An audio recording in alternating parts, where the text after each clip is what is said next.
right, today I'm taking this ceiling fan down, and a lot of times what I do when I take a ceiling fan down is I don't want to take every single fan blade down, and it gets pretty heavy, so I stacked those cabinets that I took out last night and my new cabinet on top of that just in case it falls, which is totally not professional, but you know, I just like safety.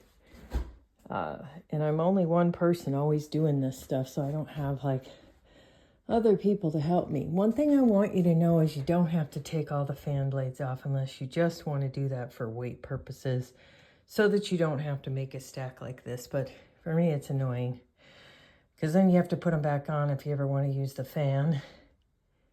And the other thing I forgot to do is I thought the fan did not work.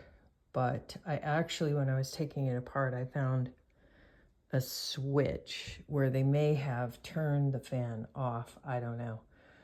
But the chain wouldn't pull anymore. And so I'm not really sure what was wrong with this fan. Anyway, there's no reason for a fan to be in the kitchen. But what I wanted to show you is don't worry about, you know, you do need a tall stool. And I stand on the very top of this. Gets me up to the ceiling. But there's always a plate like this. It's attached to the bottom part. And all I did was take those screws out. To me, that's just so much easier. And then disconnect the wiring. But you do need to have somewhere for it to fall because it's heavy. It's not like someone can stand there holding it while you're disconnecting the wires either. So if you've got a strong person underneath ready to catch it when it falls, right now it's supported only by the green wire and these connections, these three connections. So once you lose the green wire, you're going to lose a lot of your support.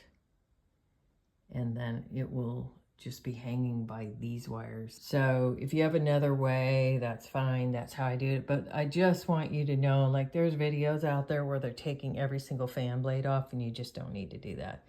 If you don't want to be, you know, if you want to reuse it or, I don't know, move it or something, just take 3 screws out of the top.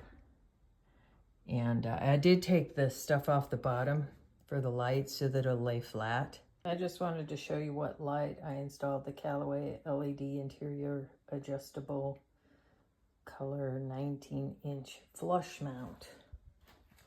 I wanted something big. I just wanted to show you how this works.